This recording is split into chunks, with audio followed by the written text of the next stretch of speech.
strip down. I said I wasn't going to do that because it can get complicated and you forget where bits are, but there's no way around it. I want to get this. I think I'm just going to repaint the frame. I'll bring you in a bit closer, you can see. So you can see, you know, it's all rusty here. At the back here there's rust. One thing I've got to work out is what's happened here. You can see that was some sort of metal work. It's probably some bridge where the rear seat sat, I'm thinking. So I'm going to have a look at one of the other bikes, the other RZs, and see what was here. We may have to do a bit of work on that to recreate it. Yeah, so that's a bit of a problem, but anyway, it's part of the job. So that's what I think I'll do now, is maybe do a bit of time lapse, removing everything as much as we can into big lumps. So 1, 2, this is all being bent. I think it's been clouded by something. 1, 2, so 4 there. 1 there, looks like it's a bodge bolt.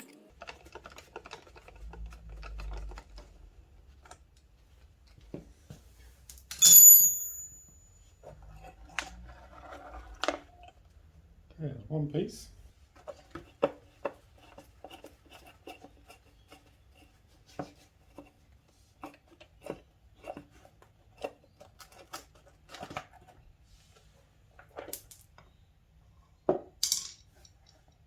Mudguard.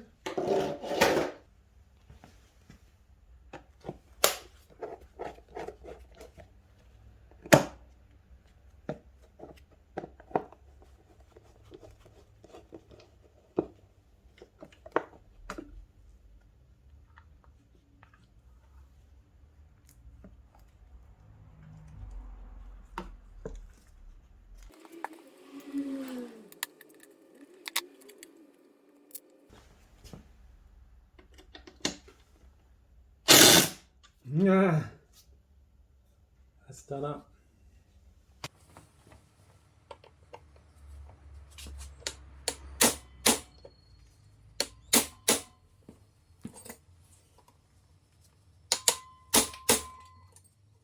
Now, somebody's well and truly done that up, and it's only on a very thin bracket. So I'm going to have to think about it.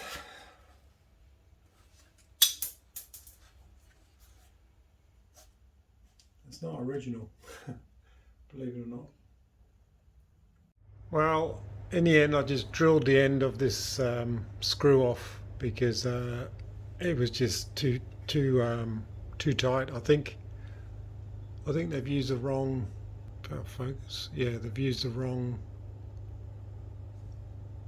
size bolt in there. I think it's too big. Anyway, such a shame. And this is not original. I don't know where this is from. It's yeah, obviously a non-standard part. And in fact, on the back of this is a local, well, I say relatively local bike shop. It's Gosford Motorcycles.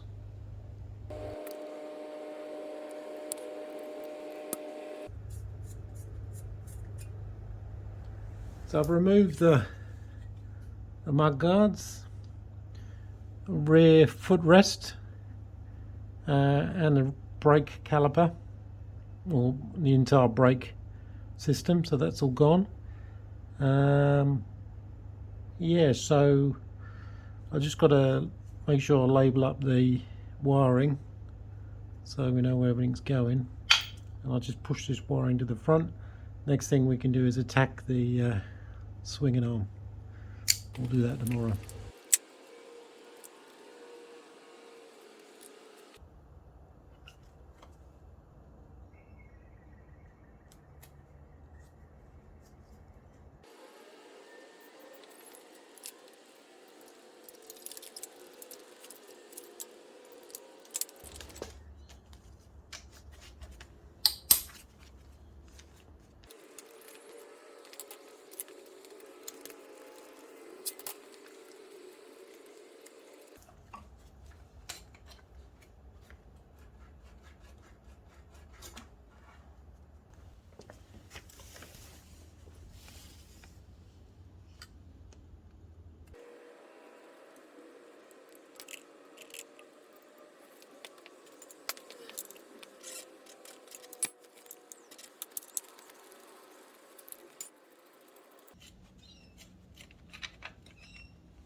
with the gear shift lever bolt, it has to come all the way out.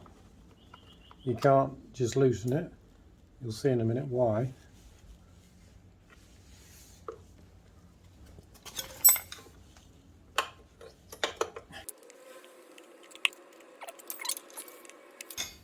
So there's a little groove in the spline there, and that's where the bolt would go through. So if you don't take the bolt out, it's not going to come off. Next up is the side stand. Now obviously this has got a spring on it. You can cheat by just undoing the bolt, and then it will come loose, and then the spring can come off. Interesting, this, I don't know if it was standard or on the RZ250, but it looks like it's got a fitting here, I think, for side stand switch, as in if the side stand is out, it won't start the bike, it cuts the circuit. But it doesn't look like it's ever been used. I'll have a look on the parts diagram and see if we did have one. It doesn't bother me.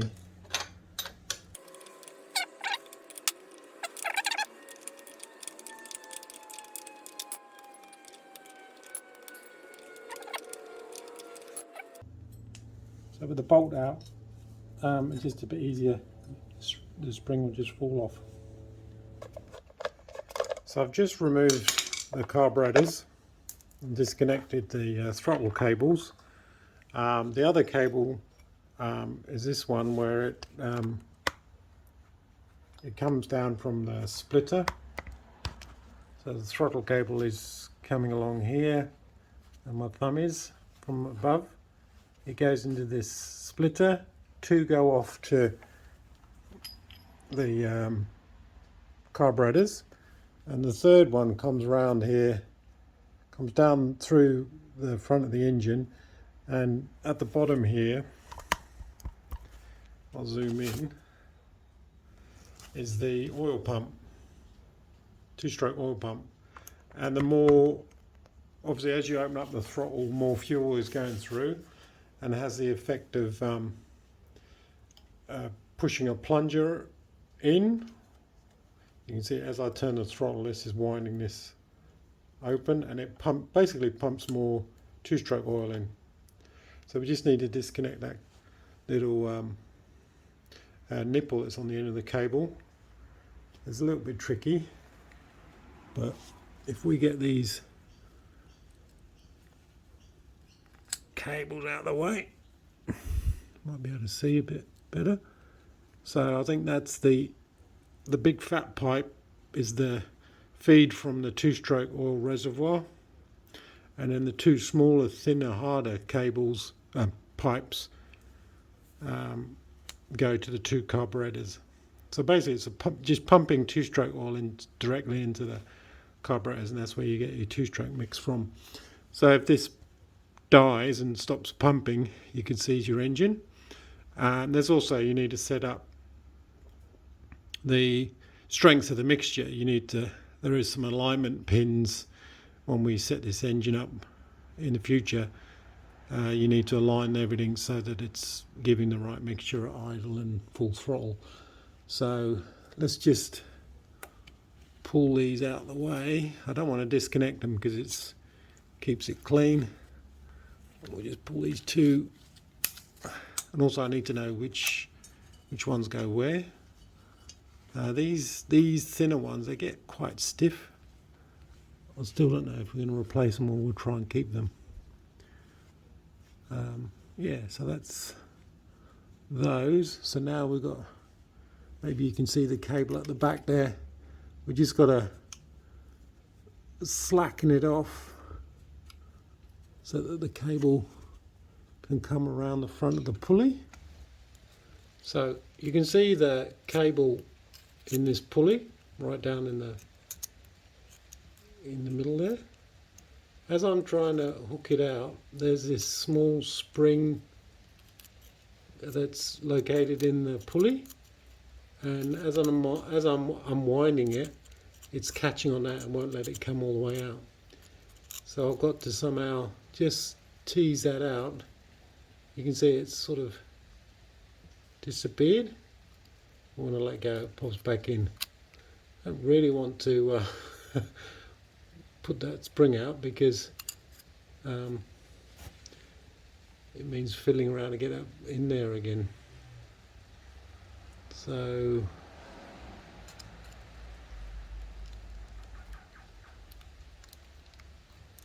I've loosened it off, and I'm going to have to revisit that. So the spring, there's no spring in it now, it's come loose. So now in theory that wire or cable should come out. Yeah, so in there, so the cable comes down through the top of the engine, and then underneath where it comes through you can see a spring clip, so it just needs to pull it out with a pair of pliers. So that's the small little clip.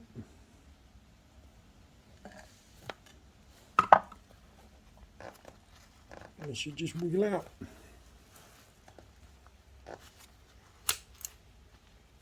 There we go. That's the throttle cables out. So next up is we're going to remove the swinging arm. Yeah, it's hopefully pretty straightforward. This looks to be resprayed as well in the sort of black, because again there's a paint chipping off, so it'll be interesting to dig through and see what this looks like. Anyway, the first thing we've got to do is just take the chain off. We'll throw it away because it's pretty worn out. Yeah, if you get the back of it, you can sometimes just tease it up over the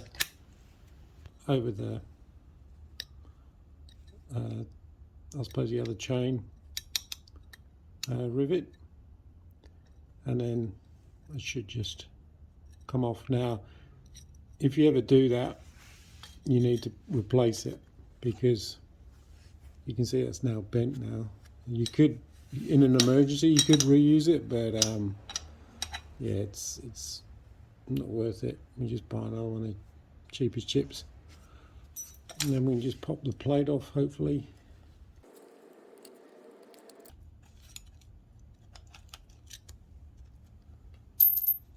And if you were going to put a new chain on, to make things easy, unhook it and then hook on the new chain. And then when you pull out the old one, you can sort of pull in the new one. But we're not going to bother for us. We've got to take the whole thing off anyway. We'll keep the chain just in case we need to count the number of links, but the manual should tell us how many links.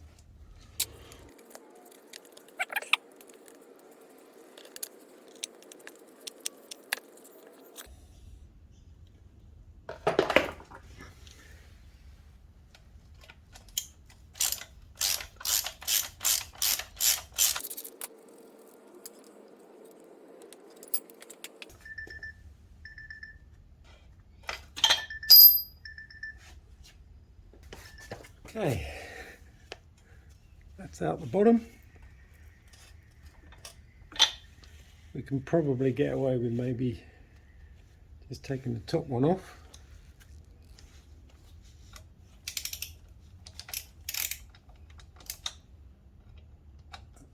Nut's been rounded off. Great.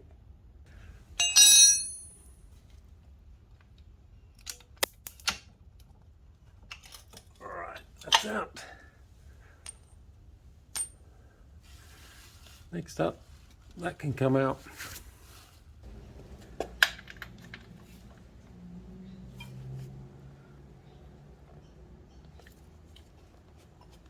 Cool. I'm losing strength here. Ooh. I'll tell you what, we'll cheat. Put this bar on it.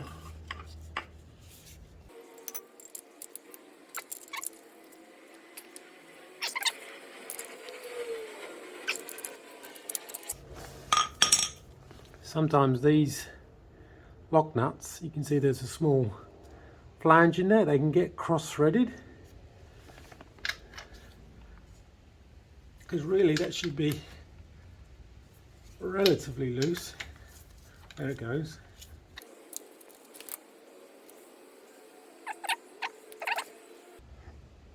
Well, now we'll just tap that out with a rubber mallet so we don't stuff the end up. Hopefully that will just push through and everything drops away.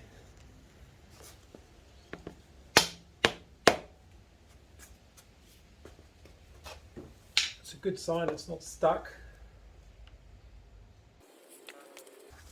Just take the weight of it a bit so it doesn't come down, crashing down. Let's pull it out. Just be careful you don't lose these end caps, don't drop off. Oh wow, it's got a grease nipple on this. I didn't think that was standard. Just down here, there's a grease nipple. And I'm pretty certain that that's not standard. I could be wrong. Looks well made. Nice weld in there. I mean, it's a good feature to have. This paint looks like somebody's just gone over it. It's sort of like a metallic. So they may have modified this. We'll have a look at the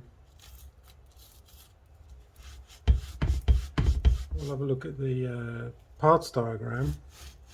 You can see this paint is just chipping off the top coat. It's got some sort of weird white coat underneath. What we'll do is, with all these bits, is we'll dry loosely assemble them so we don't lose stuff.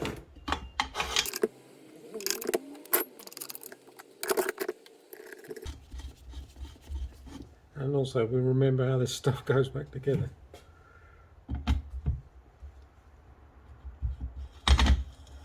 Well, that's good news, because this is quite lubed up. It's not dry. That's fantastic. In fact, we can pop these off and they look, yes, they look very good condition.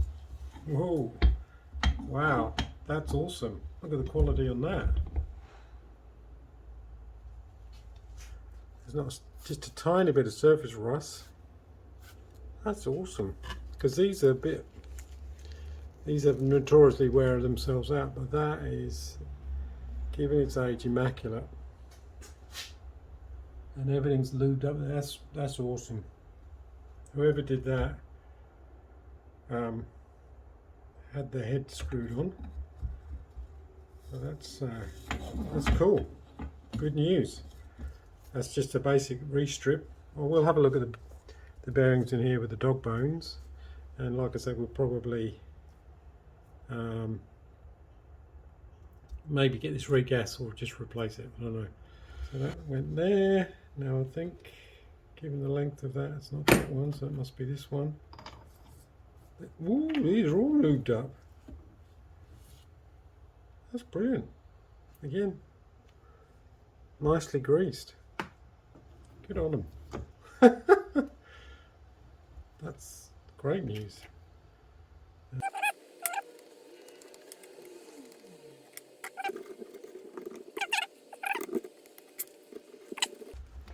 Easy job, hopefully.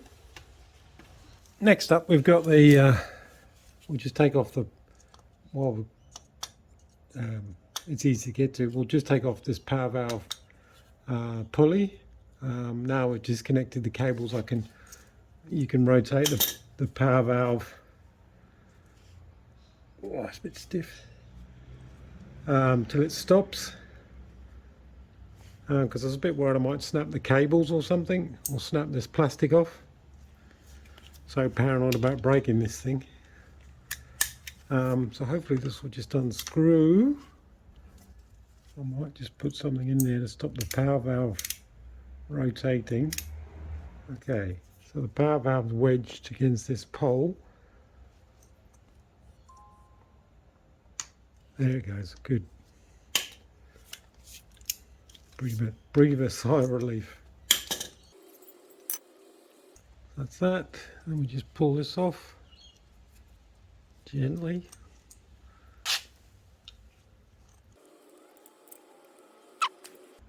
You don't want to like lever of that and snap that plastic.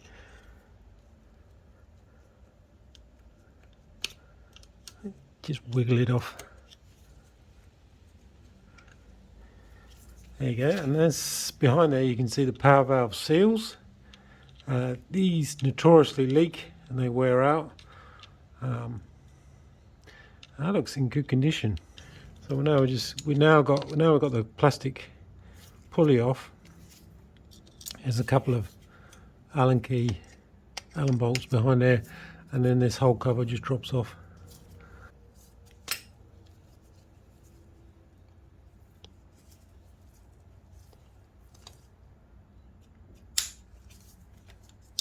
One.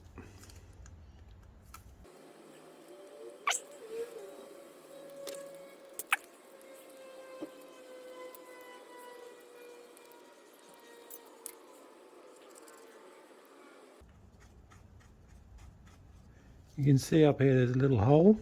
It's not threaded. We'll use that when we set the power valve timing position, because it's got a recess. This can only go on one way in relation to where the power valve is sitting.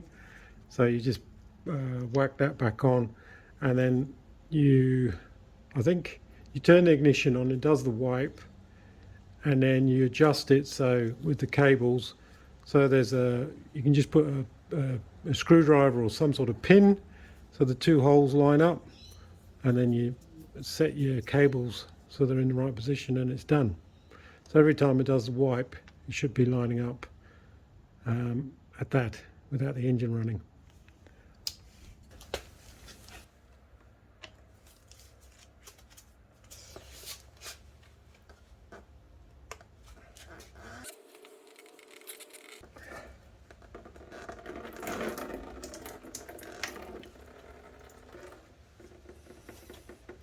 Okay, I'll undo the rad cap and that should flood out. And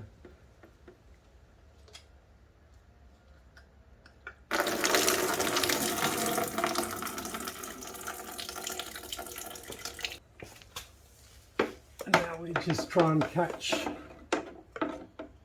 the water. I mean, we could let it run down, but I don't want it running into one of the empty holes here. So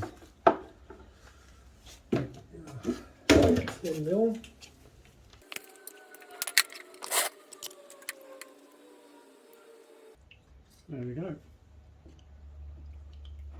You can see that.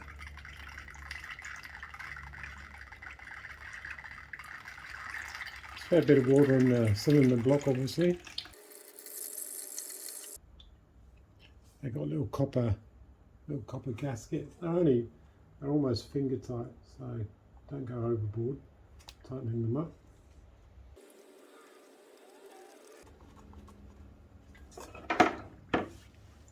Just give it a little nip.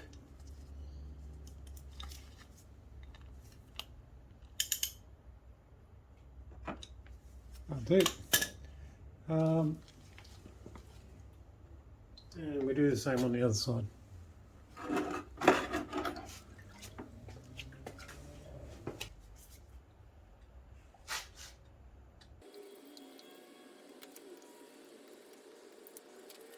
When you take hose pipes off, it's usually good just to twist them, and they crack.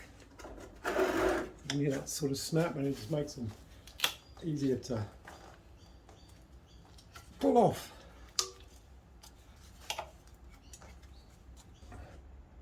And the expansion pipe.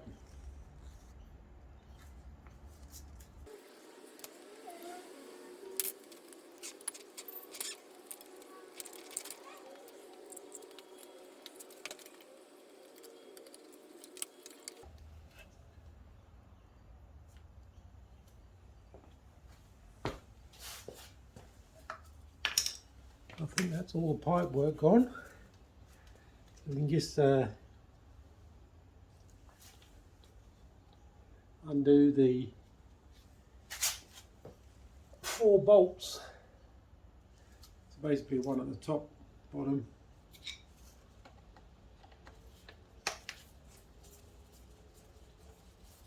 and that's holding the little air scoop on too. So that's the air scoop, and looks like there's a little, just in the top there you can see there's like a little post sticking up, so I'd imagine we swing the bottom out and then it drops down from this rubber grommet area. Okay.